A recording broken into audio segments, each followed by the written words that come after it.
I knew the end was coming the day Linda Murphy walked into my server room wearing a blazer that probably cost more than my monthly mortgage, smelling like expensive coffee and unearned confidence.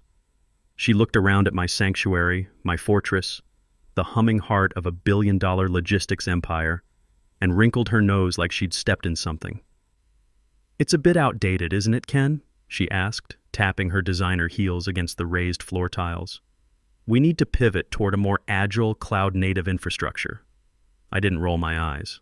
I've been in this game too long for amateur theatrics. I just took a sip of lukewarm break-room coffee that tasted like battery acid and disappointment. "Linda," I said, keeping my voice as flat as a heart monitor in the morgue. "This room processes 25,000 orders a day. It keeps paychecks flowing to 2,500 families. It doesn't need to be trendy. It needs cooling and electricity." She gave me that condescending smile they teach in MBA programs right after the class on firing people while using words like synergy. That's exactly the legacy mindset we're trying to disrupt, Ken. Grandpa built a solid foundation, sure, but we're building a rocket ship. Great. A rocket ship. The kid couldn't figure out how to connect to the guest Wi-Fi without calling the help desk, and now she was Elon Musk. "My name is Kenneth Sullivan, but everyone calls me Ken. I'm 56 years old, and I've been the chief systems engineer at Midwest Logistics for 30 years.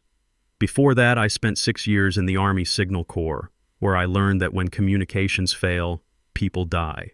Not literally in the logistics business, but the principle holds. When our website crashes at 3 a.m. because some marketing intern uploaded a massive video file, I fix it. When the warehouse scanners stop talking to the inventory database because of a power surge or a squirrel chewing through a fiber line, I fix it. I've been the invisible backbone holding this company together since I got out of the service.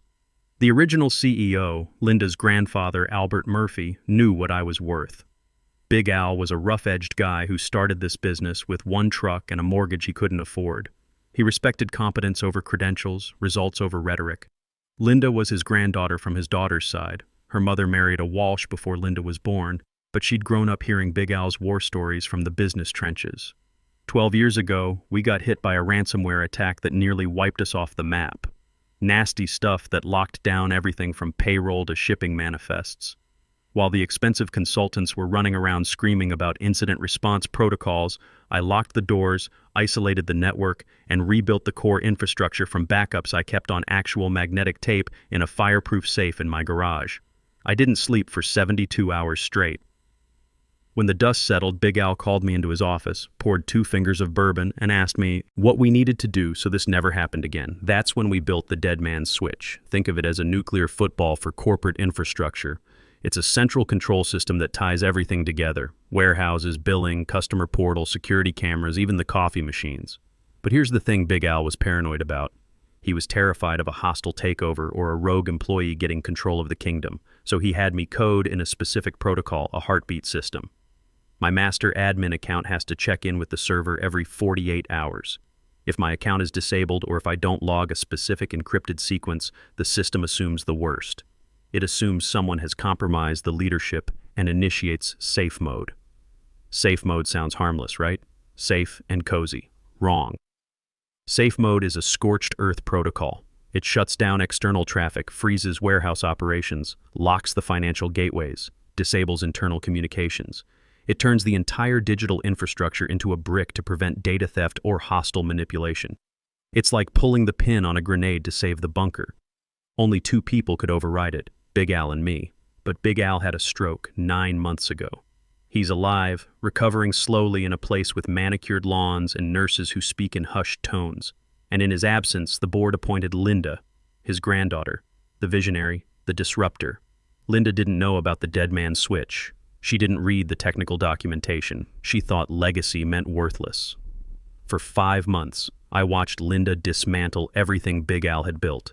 She fired the warehouse supervisor who knew every driver by name and replaced him with an algorithm that routed trucks into construction zones.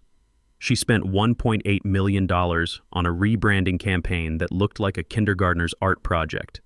She hired consultants who used words like ideate and operationalize in actual sentences without irony. And through it all, She kept looking at me like I was a stain on her sleek, modern vision board. I became the no guy.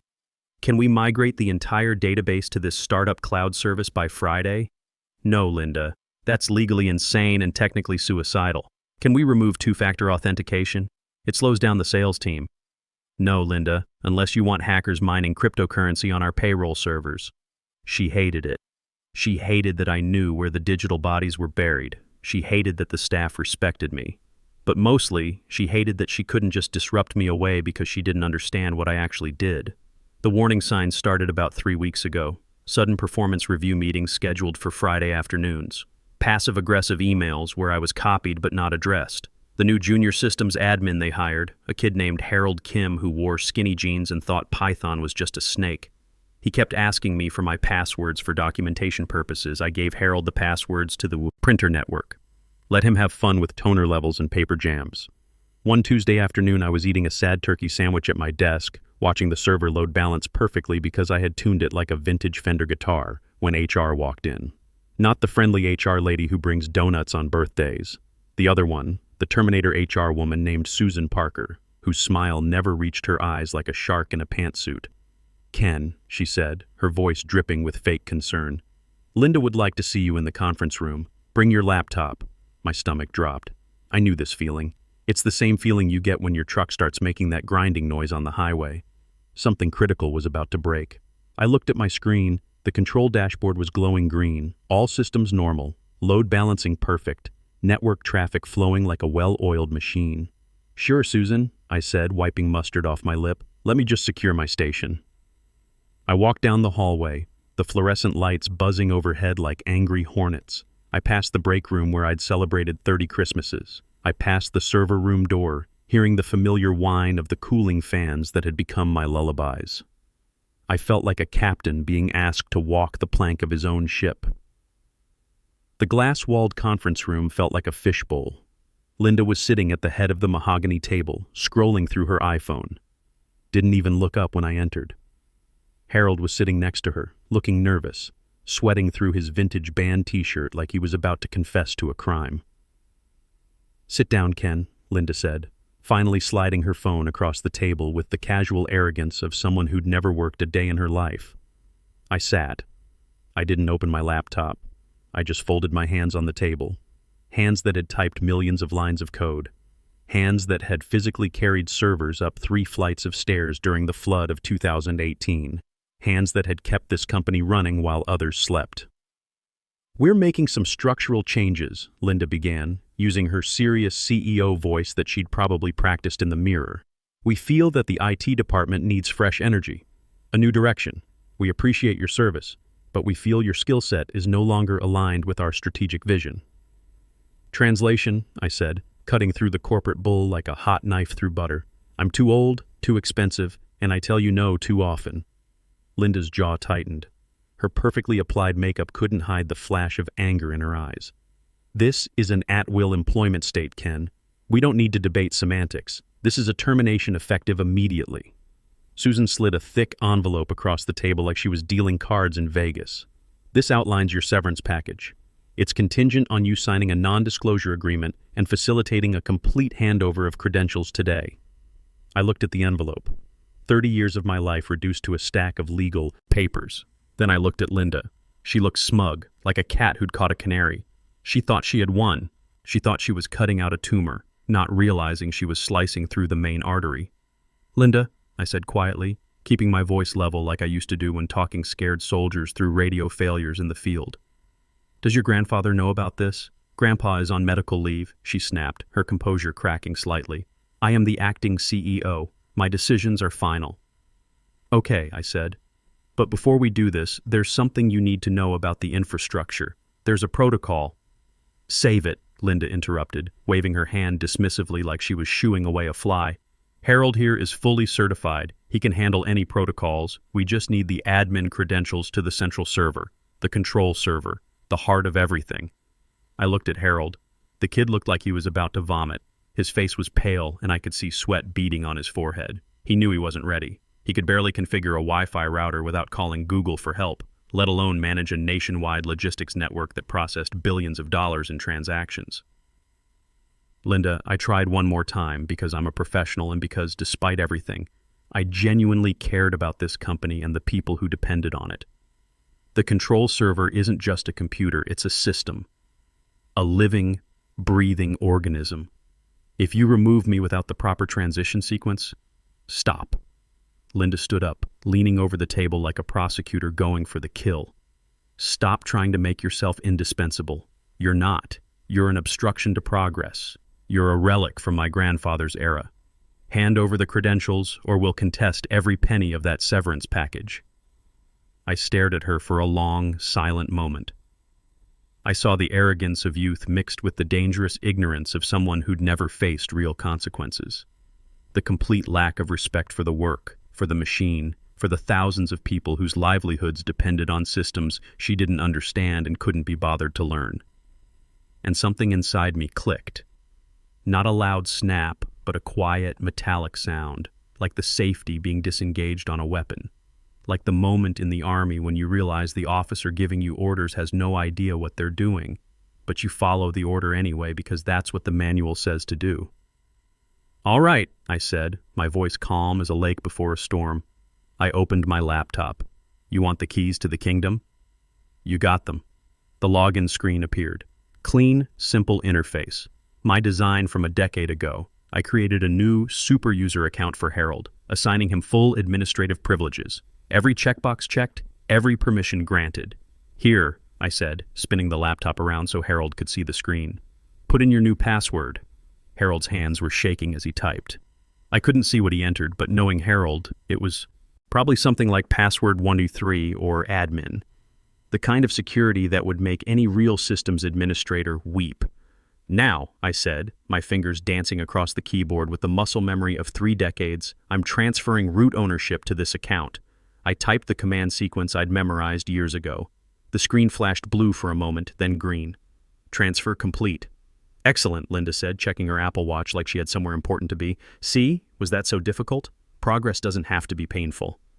"One last thing," I said, closing the laptop with a soft click. "My account. You'll want me to disable it, right? Security policy and all that." "Obviously," Susan said, pulling out her own laptop. "We'll deactivate your credentials immediately after you leave the building. Security policy, standard procedure, by-the-book termination."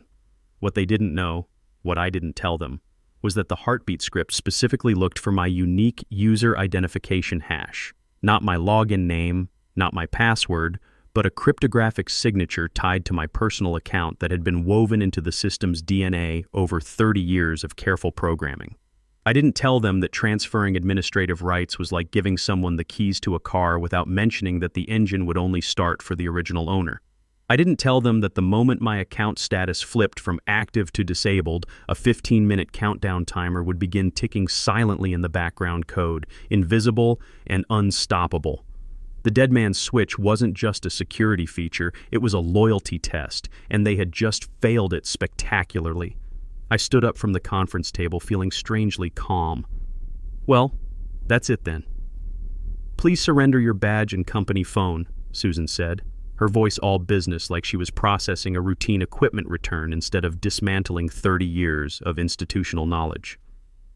I placed them on the mahogany table.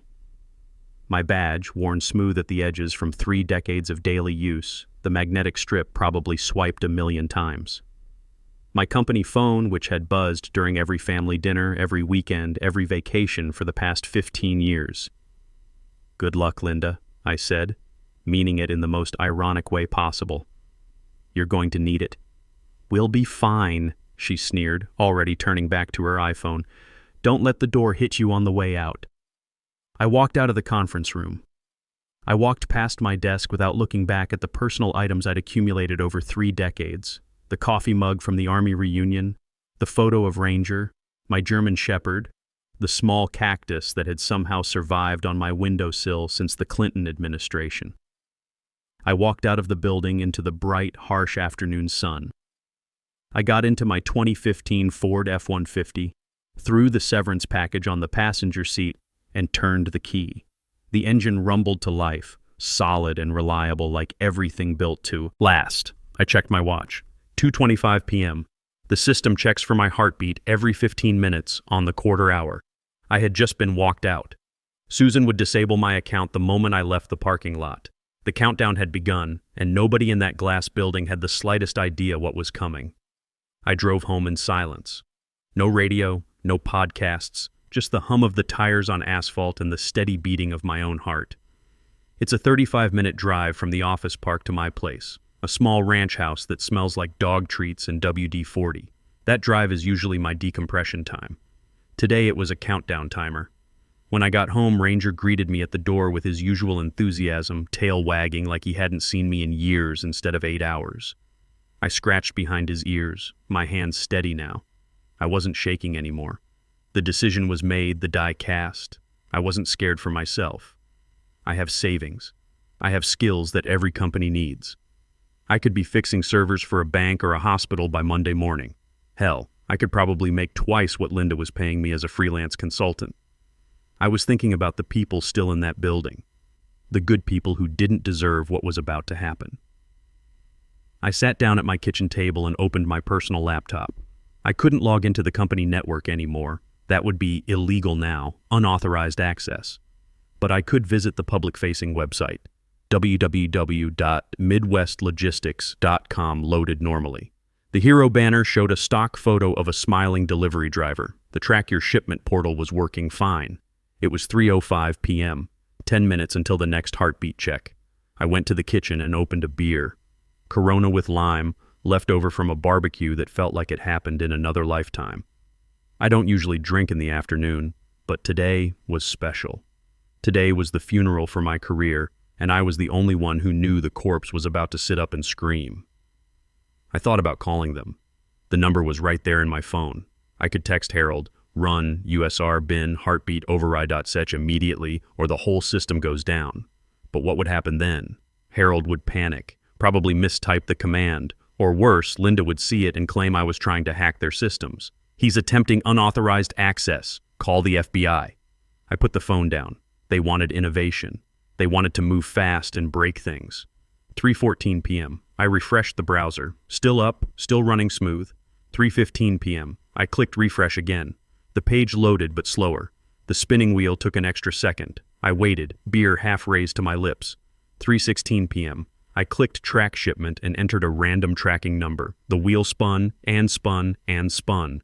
Then a generic error message appeared. Service temporarily unavailable. Please try again later. And so it begins. I took a long pull of beer. It tasted like victory with a strong aftertaste of guilt. The silence in my kitchen was profound. But I knew that 20 miles away, inside that glass-walled office building, the silence was about to be shattered by the sound of every phone ringing at once. A system crash doesn't look like it does in the movies. No dramatic sparks flying, no screens going black with electric arcs. In reality, it's much more subtle and infinitely more terrifying. It's the absence of sound where there should be noise. It's stillness where there should be motion. It's the moment when you realize the heartbeat has stopped. I opened another browser tab and navigated to our vendor status portal, a public dashboard we host on completely separate infrastructure to let our biggest clients monitor our service health. Since it runs on an external server, it wasn't affected by the lockdown, but it was reading the internal system status through a secure API. At 3:18 p.m., I watched the status indicators begin their death dance. Warehouse North, operational to degraded. Warehouse South, online to unresponsive. API, gateway, normal to critical. Payment processor, active to timeout. It looked like a Christmas tree catching fire, one light at a time. Here's exactly what was happening inside that rocket ship right now. Protocol Omega, my masterpiece of paranoid programming, operates on a simple principle. Assume breach. Deny everything. The moment it detects that the primary administrator has been compromised, it revokes trust across the entire network. Every digital certificate, every security handshake, every hello, I'm a legitimate system identification gets invalidated instantly. Picture the web server trying to talk to the database to look up a customer order. Database responds, "Who are you? I don't recognize your credentials. Access denied." The web server tries again with the same result.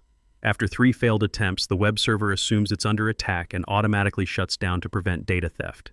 In the office, this manifested as the internet seems slow today. Linda was probably tapping her Bluetooth mouse, annoyed that her Spotify playlist of motivational TED Talks was buffering. But in the warehouses, that's where the real chaos was erupting. Our facilities are highly automated. Barcode scanners tell workers which bay to store incoming freight. Conveyor systems sort packages by destination.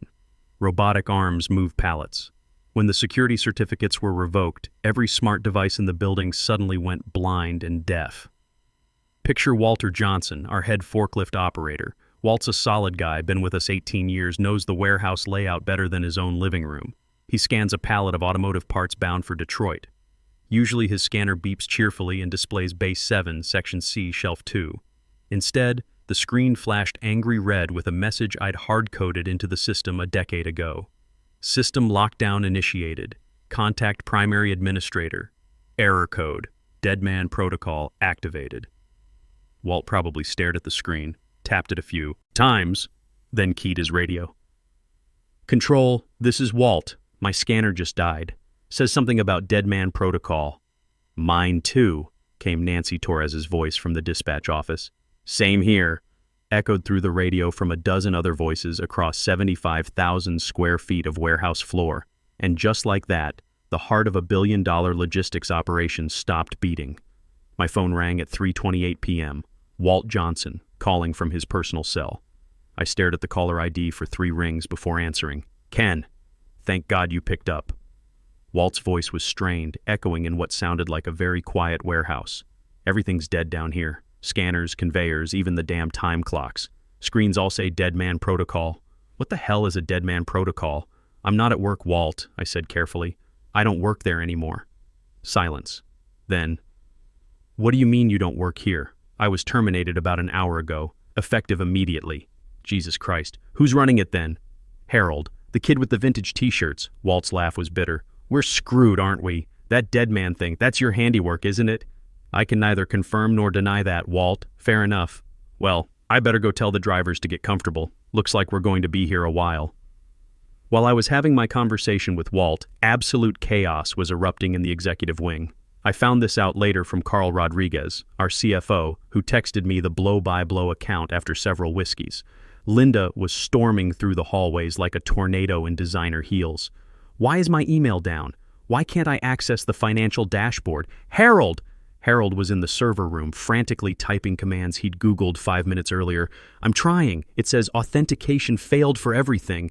Try the master password, Linda demanded. I did. The system doesn't recognize any of my credentials. That's when Carl burst in, holding a printed report. Linda, we have a problem. Our payment processor just went offline. Every credit card transaction is being declined. We've got $2.3 million in orders sitting in limbo. It's just a glitch, Linda said, though sweat was beading on her forehead. Harold will fix it. Carl looked at Harold, who was currently having what appeared to be a panic attack over his keyboard. Where's Ken? Ken is no longer with the organization, Linda said stiffly. You fired Ken? Today? During month-end closing? Carl's voice rose an octave. Do you have any idea what you've done?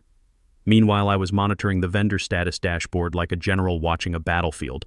By 4 o'clock p.m., every major system was either degraded or completely offline. The phones went next. Our VoIP system runs over the corporate network, and Protocol Omega had severed those connections to prevent data exfiltration. Linda couldn't even call for help. At 4:15 p.m., the really expensive problems started. We handle logistics for 3 major automotive manufacturers. When their shipments don't arrive within a 30-minute window, they impose penalty fees, $50,000 per hour per facility. We service 9 facilities. Do the math. Carl tried calling me at 4:32 p.m., but I let it go to voicemail. His message was short and desperate. Ken, I know what happened. Linda screwed up. The board is freaking out. Please call me back. I didn't call back. Not yet. At 4:45 p.m., the real panic set in. Banks close at 5 o'clock p.m. If our daily reconciliation files didn't reach First National by closing time, we'd breach our $25 million credit agreement. The bank could call the entire loan. That's when my phone rang with a call I'd been expecting. Ken. Carl's voice was steady, but I could hear the strain underneath.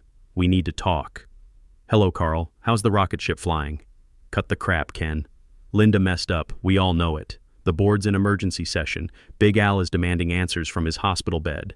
And what answers are you giving him? That his granddaughter just fired the one person who could keep this company running? I took a sip of my second beer. Sounds about right. What's it going to take, Ken? Finally. The right question. I'm not coming back as an employee, Carl. I don't trust the management structure, but I might consider a consulting arrangement. What kind of arrangement? $200 an hour, guaranteed 80 hours per month, paid up front, complete operational autonomy over IT infrastructure. I report directly to the board, not to executive management. Jesus, Ken. That's $16,000 a month, less than you're losing every hour this system stays down. Hold on. He put me on hold.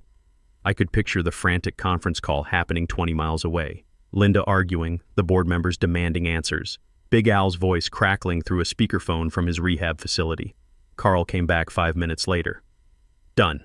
We'll email the contract. Not so fast. I also want a formal retraction of my termination stating it was an error in executive judgment. Email to all staff. Linda will never agree to that. Then the system stays down, Carl. You've got 8 minutes before the bank closes. Another hold. Shorter this time. Fine. Anything else? My severance package doubled as a consulting bonus.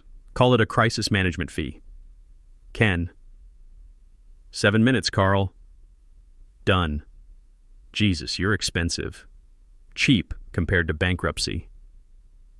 I drove back to the office in the gathering dusk. Linda was waiting by the front door, looking like she'd aged 5 years in 3 hours.